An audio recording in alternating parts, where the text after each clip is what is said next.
In the depths of an ancient forest, covered with centuries-old trees, something more than just wild nature was hidden.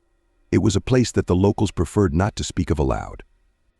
Legends passed down from generation to generation spoke of an abandoned estate whose walls remembered terrible events that took place here hundreds of years ago.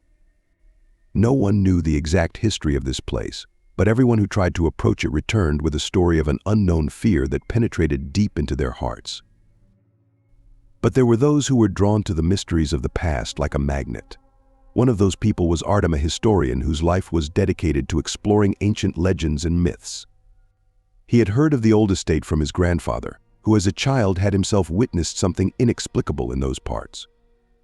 Artem decided that the time had come to uncover the truth and perhaps put an end to all these terrifying tales. Taking with him the necessary tools and books, Artem set out on his journey. The road to the estate was long and difficult. The forest paths had long been overgrown, and every step was taken with effort. But Artem was determined he could not stop now when the goal was so close. When Artem finally reached his destination, he saw the old estate hidden behind a dense wall of trees. It looked as if it had been abandoned for hundreds of years. The walls of the house, darkened with time, were overgrown with moss and mold. The windows, boarded up with planks, seemed to hide some secret inside. Around the estate, there was a dead silence, not a single sound of the forest breaking it. Artem felt that here, among these ruins, something long forgotten was hidden. His first task was to examine the exterior of the house, trying to find at least some traces of its history. But all he discovered were dilapidated walls and remnants of former grandeur that had long since lost their splendor. Nevertheless, Artem did not lose hope. He knew that the answers to his questions might lie within the house. Entering inside, Artem felt the air around him grow heavy, as if filled with an invisible energy. Every step echoed in the empty rooms, and the floorboards creaked under his feet. The house was full of old things, furniture, books, dishes. Everything seemed forgotten and abandoned. But despite this, Artem felt the presence of something alive, something that was watching him.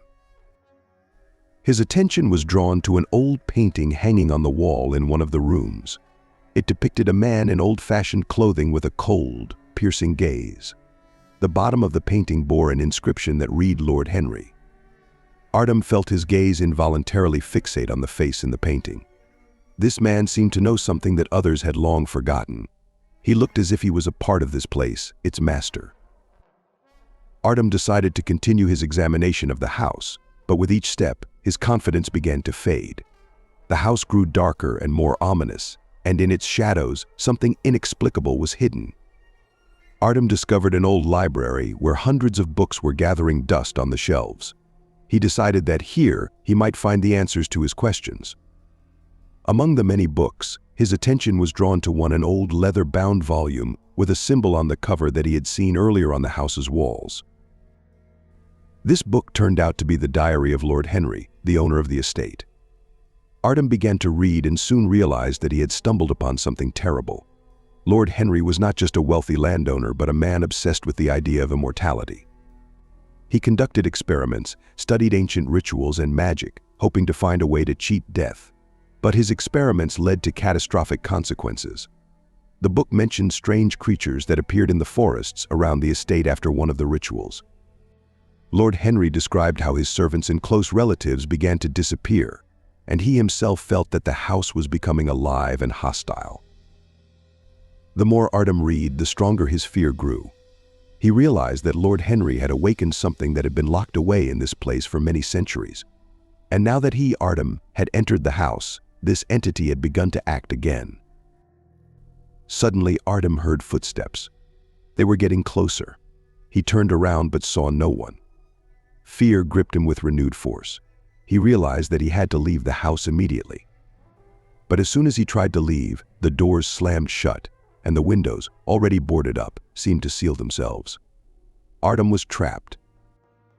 He felt the air around him grow heavier, his mind beginning to cloud. The footsteps grew louder, drawing nearer. Artem knew he had to do something, or he would never escape this cursed place. He grabbed Lord Henry's diary and began reading the incantations aloud, hoping they would stop the approaching threat. But instead of freeing him, the house began to change. The walls started to move, the paintings on them came to life, and the floor began to shake. From the shadow that had enveloped the entire house, something terrible emerged, a creature made of darkness and fear, created by centuries of malice and despair. It began to approach Artem, who was too stunned to move. The creature came closer, and Artem felt his mind beginning to collapse. At the last moment, just as he was about to lose consciousness, he remembered the symbol on the book's cover.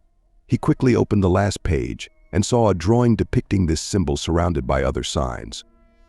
Artem guessed that this was the ritual that could help him. Gathering his last strength, he began to recreate the ritual, using everything he found in the house. He drew the symbol on the floor using an old piece of chalk, found candles, and lit them while reciting the words he had read from the diary. The creature stopped, as if sensing danger. Artem continued reading, though his voice trembled with fear. And then suddenly the house began to collapse. The creature screamed, its wail filled with pain and hatred. Artem felt the walls around him begin to fall, but the ritual was already complete. In the final moment, just as the house was on the verge of complete destruction, the creature disappeared, and Artem lost consciousness. He awoke outside, in front of the ruins of the old estate. Around him, it was daylight, the sun was shining on the forest, and everything seemed so peaceful and calm. Still trembling from the experience, Artem realized that he had managed to escape, but deep down, he knew this was only the beginning. Something from that house had escaped, but it remained in the world, and one day it might return. Leaving these places behind, Artem forever abandoned the study of ancient secrets. He understood that some things are better left forgotten, and that there are places better left unvisited. But the memory of what he had seen and the fear he had felt stayed with him forever.